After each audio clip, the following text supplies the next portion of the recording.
बारिश का मौसम आते ही कई तरह की बीमारियां होती है जो व्यक्ति को परेशान करती है। इसी के देखते हुए व्यक्ति सोचता है कि कुछ काढ़ा बनाकर पिया जाए जिससे कि उनको राहत मिले। इस तरह के काढ़े होते हैं जो कई व्यक्तियों को फायदा पहुंचाते हैं और कुछ लोगों को ये नुकसान भी करते हैं। आज के वीडियो के अंदर हम ऐसे 3 काढ़े जानेंगे जो आपको अलग अलग तरह की बीमारियों में काम में लेने चाहिए। पूरी की पूरी जानकारी आज इस वीडियो में रहेगी। अंत तक पूरा वीडियो आप जरूर देखिए। काढ़ा पीने के बहुत सारे फायदे होते हैं तो बहुत सारे नुकसान भी होते हैं, तो आज के इस वीडियो के अंदर हम वह भी सब जानेंगे। काढ़ा किन व्यक्तियों को पीना चाहिए और किन व्यक्तियों को नहीं पीना चाहिए, आज हम यह भी जानेंगे। इस तरह से काढ़ा हमारे शरीर के लिए कितना ज्यादा फायदेकारी होता है, यह हमारे शरीर में कौन कौन सी बीमारियों को बिल्कुल ठीक कर देता है। तो चलिए आज के इस वीडियो के अंदर पूरा जानेंगे कि किस तरह से काढ़ा बनाना चाहिए, किस तरह से इसका सेवन करना चाहिए और कितनी मात्रा में इसको लेना चाहिए। बहुत सारे लोग ऐसे होते हैं जिनको की अलग अलग तरह की प्रवृत्ति रहती है शरीर के अंदर और अलग अलग तरह की बीमारियां होती है। जैसे दोष होता है, पित्त दोष होता है और कफ दोष होता है। तीनों ही दोष पर अलग अलग तरह का काढ़ा काम करता है। यहाँ पर हम काढ़ा को 3 भागों में बांटेंगे। जैसे पहला होगा इम्यूनिटी के लिए, दूसरा होगा साइनस, श्वसन तंत्र, सर्दी जुकाम, बुखार, थकावट, गले की कोई दिक्कत होती है, गले में कोई खराश आ रही है या फिर आपकी बहुत ही ज्यादा कफ प्रकृति बिगड़ी हुई होती है।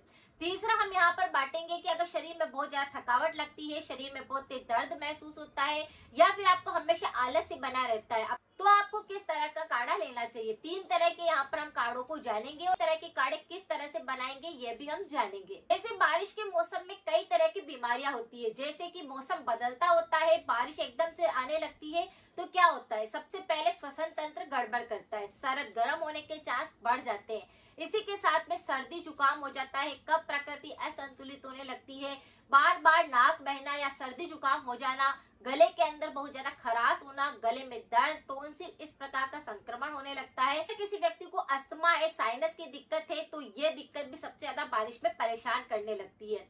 इसी तरह से अगर किसी व्यक्ति को बारिश के दौरान में वात रोग बहुत ज्यादा बढ़ जाते हैं, जैसे शरीर के अंदर पूरे शरीर में दर्द रहता है, जॉइंट्स पेन होने लगते हैं, घुटनों के अंदर दर्द महसूस होता है और शरीर के कई ऐसे अंग होते हैं जिनके अंदर दर्द होने लगता है, शारीरिक रूप से बहुत ज्यादा कमजोर महसूस करता है। लेकिन ये सब चीजें होती क्यों है? सबसे पहले होती है इम्यूनिटी के कारण। अगर आपकी रोग प्रतिरोधक क्षमता बहुत ही ज्यादा कमजोर है, अगर आपको कोई बैक्टीरिया का संक्रमण बहुत जल्दी पकड़ लेता है या फिर आपको किसी न किसी प्रकार की एलर्जी होने के चांस बढ़ जाते हैं, तो इस सब कारणों की वजह से आपको किसी भी प्रकार का संक्रमण बारिश के अंदर देखने को मिलता है।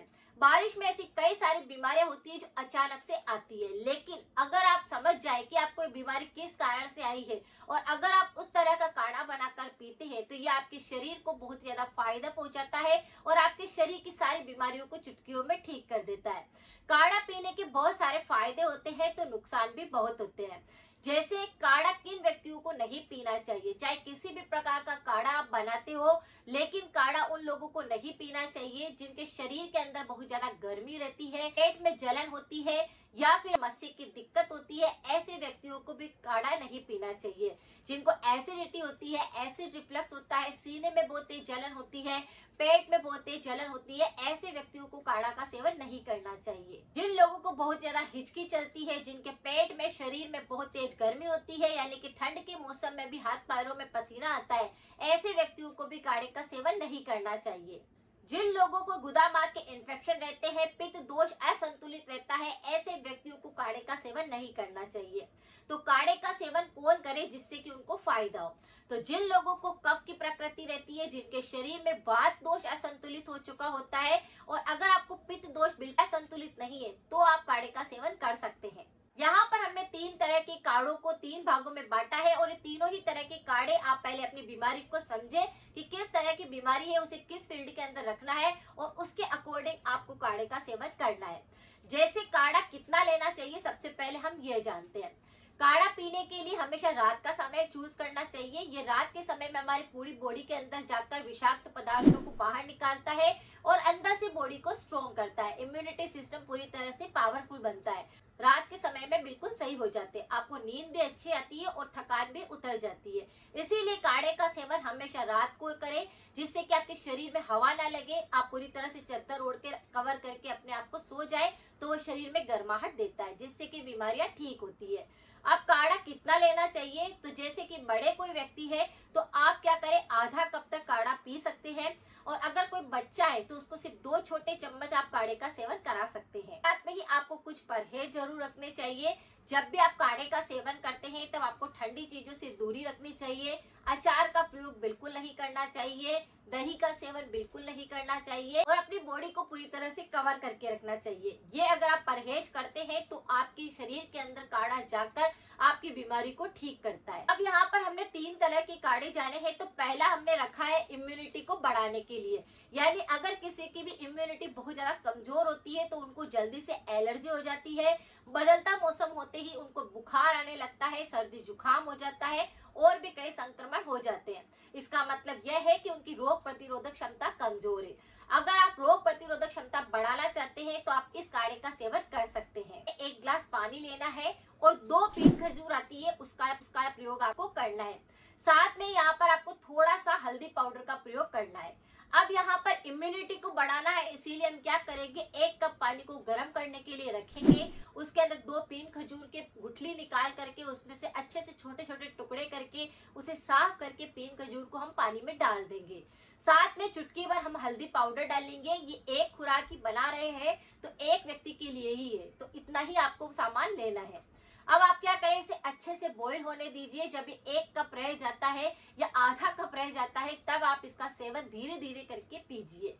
यह आपके सर्दी जुकाम नहीं होने देगा, अंदर से आपको स्ट्रॉन्ग करेगा, आपको बुखार नहीं आएगा, बैक्टीरिया का संक्रमण नहीं लगेगा, एलर्जी आपको नहीं होगी। तो इस तरह से आप इस काढ़े का सेवन करके अपनी इम्यूनिटी को पावरफुल बना सकते हैं। मैंने आपको बताया कि काढ़ा आपको कब लेना है, कितना लेना है, तो बस इस बात का आपको ध्यान रखना है। परहेज भी आपको जरूर करने, तो आपकी इम्यूनिटी को ये पावरफुल बना देगा। और बारिश के मौसम में आप इसे 2 या 3 दिन छोड़ करके फिर 2 या 3 दिन ले सकते हैं। ये आपके शरीर में काफी ज्यादा रोग प्रतिरोधक क्षमता को बढ़ा देगा। दूसरा काढ़ा ऐसा काढ़ा है जो कि श्वसन तंत्र अगर किसी का बिगड़ा हुआ है, किसी को बचपन में सर्दी जुकाम बिगड़ा हुआ है, जैसे कोई इन्फेक्शन हुआ है, जैसे कि आपको अस्थमा की शिकायत है, आपको सांस लेने की तकलीफ है, आपको खांसी बहुत ज्यादा चलती है, आपके गले के इन्फेक्शन बहुत ज्यादा होते हैं, बुखार आ चुका है, आपको वायरल इन्फेक्शन बहुत ज्यादा होते हैं, साइनस की दिक्कतें, कफ प्रकृति असंतुलित हो गई है, तो ऐसे में आप इस काढ़े का सेवन कर सकते हैं। इस काढ़े को आप आधा कप पिएंगे, उसमें ही आपको गर्मी मिलेगी, आपकी कफ दोष संतुलित होएगा और आपका श्वसन तंत्र काफी मजबूत बन जाएगा। तो इस काढ़े को बनाने के लिए आपको 1 कप पानी गर्म करने के लिए रखना है। 8 से 10 आपको तुलसी के ताजा पत्ते लेने हैं और उनको डाल देना है। एक छोटा सा टुकड़ा दालचीनी का डाल देना है। चुटकी भर आपको हल्दी पाउडर डालना है। यह काढ़ा भी हम सिर्फ 1 जन के लिए बना रहे हैं और एक बार 1 खुराक ही बना रहे हैं। अब जब पानी अच्छे से बॉईल हो जाए, जैसे आपने पानी के अंदर तुलसी के पत्ते डाले, दालचीनी डाला, चुटकी भर हल्दी पाउडर डाला, इन तीनों को अच्छे से बॉईल होने के बाद में जब पानी आधा कप रह जाता है तब इसके अंदर हमें क्या करना है, थोड़ा सा गुड़ डाल देना है और फिर पानी को बॉईल करके छान करके इसको धीरे धीरे पीना है। यह आपके श्वसन तंत्र को स्ट्रॉन्ग करेगा, साइनस की दिक्कत को सही करेगा और कफ बलगम पर काम करेगा, यानी कि चुटकियों में आपको गर्माहट मिलेगी, कफ दोष बिल्कुल संतुलित हो जाएगा। तो इसका प्रयोग आप कर सकते हैं। जो दालचीनी है वह गले के लिए काफी ज्यादा यूजफुल होती है, गले की खराश को खत्म करती है, कफ बलगम को सही करती है, एलर्जी को खत्म करती है। हल्दी एंटीबैक्टीरियल होती है, उसके अंदर प्रॉपर्टी जिसकी वजह से आपको कोई बैक्टीरिया का संक्रमण होता है कि बार बार सर्दी जुकाम हो जाता है, छींके बहुत ज्यादा चलती है, कफ जमने लगता है, तो ये उसको साफ करता है। उसी के साथ में यहाँ पे गुड़ सुपर फूड के रूप में माना जाता है। आपके अंदर एनर्जी लेवल को बढ़ाता है, आपके अंदर शरीर की थकावट होती है, कमजोरी होता है, उसको खत्म करता है और बार बार सर्दी जुकाम और कफ पर ये काम करता है। तुलसी के अंदर काफी सारे एंटीऑक्सीडेंट होते हैं जो कि हमारे बदलते मौसम के कारण बारिश के दौरान जो बार बार इन्फेक्शन होते हैं उनको बिल्कुल सही करता है। तो इस तरह से इसका पानी बनाकर, इसकी चाय बनाकर इस काढ़े का सेवन आप कर सकते हैं, जिससे आपका श्वसन तंत्र काफी मजबूत बनेगा और गले के इन्फेक्शन नहीं होंगे। इसी तरह से तीसरा काढ़ा जो है वह अंदर के शरीर की कमजोरी को दूर करेगा। आपको लगता है कि आलस्य आ रहा है, बार बार थकावट लगती है और ऐसा लगता है कि आपके शरीर में बिल्कुल भी ताकत नहीं है, ऊर्जा बिल्कुल खत्म हो चुकी है और शरीर के अंदर वात दोष बिगड़ा हुआ है और दर्द बहुत ज्यादा होते हैं, तो आप इस काढ़े को बना करके ले सकते हैं। बारिश के मौसम में आप 1 दिन सप्ताह के अंदर ले सकते हैं, जिससे आपके शरीर के दर्द खत्म होंगे, कमजोरी जो है वो बिल्कुल खत्म हो जाएगी। इसके लिए आपको 1 कप पानी गर्म करने के लिए रखना है। आधा चम्मच हमें यहाँ पर सोट का पाउडर, जो अदरक का सूखा हुआ रूप होता है, ड्राई जिंजर, उसका प्रयोग करना है। उसे डाल देना है, पानी को अच्छे से बॉईल होने देना है। साथ में ही 8 से 10 मुनक्का आती है जिसके अंदर बीज निकलते हैं, उस मुनक्का का प्रयोग हमें करना है। आपको 8 से 10 मुनक्का लेकर उसमें से बीज निकाल करके उसके छोटे छोटे टुकड़े करके वो भी आपको पानी में डाल देने हैं और पानी को अच्छे से बॉईल कर लेना है। सोट क्या करती है, आपके वात रोग पर बिल्कुल काम करेगी, यानी शरीर के दर्द को खत्म करेगी, एलर्जी को खत्म करेगी, एनर्जी बढ़ देगी और आपके जॉइंट्स पेन जितने भी होते हैं उसको बिल्कुल सही करेगा। मुनक्का क्या करता है, शरीर की कमजोरी आ जाती है, बहुत ही ज्यादा आलस्य रहता है, शरीर अंदर से कमजोर रहता है, तो ये अंदर से उसको पावरफुल बनाता है और एनर्जी लेवल को बढ़ा देता है। तो मुनक्का आपके खून को बढ़ाएगा, उनके अंदर अगर विषाक्त पदार्थ इकट्ठा होने लगे तो उनको बाहर निकालेगा और बारिश के मौसम में जो दर्द होते हैं, थकावट रहती है, आलस्य रहता है, उसको, कमजोरी को बिल्कुल दूर करेगा। तो सोट और मुनक्का का पानी बनाकर आप ले सकते हैं। ये भी आप सप्ताह के अंदर 3 दिन ले सकते हैं और 3 दिन छोड़ सकते हैं। इस तरह से इसका प्रयोग करने से वात रोग बिल्कुल ठीक रहते हैं, जॉइंट्स पेन नहीं होते। इस तरह से हमने 3 काढ़ों का प्रयोग अलग अलग तरह की बीमारियों के लिए जाने हैं। आप समझे पहले कि तीनों में से आपको किस प्रकार के काढ़े की आवश्यकता है, फिर आप बारिश के मौसम के दौरान आप इन काढ़ों का सेवन कर सकते हैं। ये शरीर की बहुत सारी बीमारियों को ठीक करता है, इसे पीने से बहुत सारी एनर्जी और आपका इम्यूनिटी पावरफुल बन जाता है। अगर किसी भी व्यक्ति को थ्रोट इन्फेक्शन बहुत ज्यादा होते हैं तो इस पर मेरे काफी सारे वीडियो है, एक बार जाकर उनको जरूर चेकआउट करें। प्ले लिस्ट को मैं यहाँ पे कमेंट में पिन कर दूंगी ताकि आप उसे आसानी से देख सके। अगर आपको लगता है कि वीडियो कुछ यूजफुल रहा है तो सभी के साथ जरूर शेयर करें, सपोर्ट करें, लाइक करना बिल्कुल ना भूलें। मिलते हैं फिर नेक्स्ट जानकारी के साथ में। Thank you so much.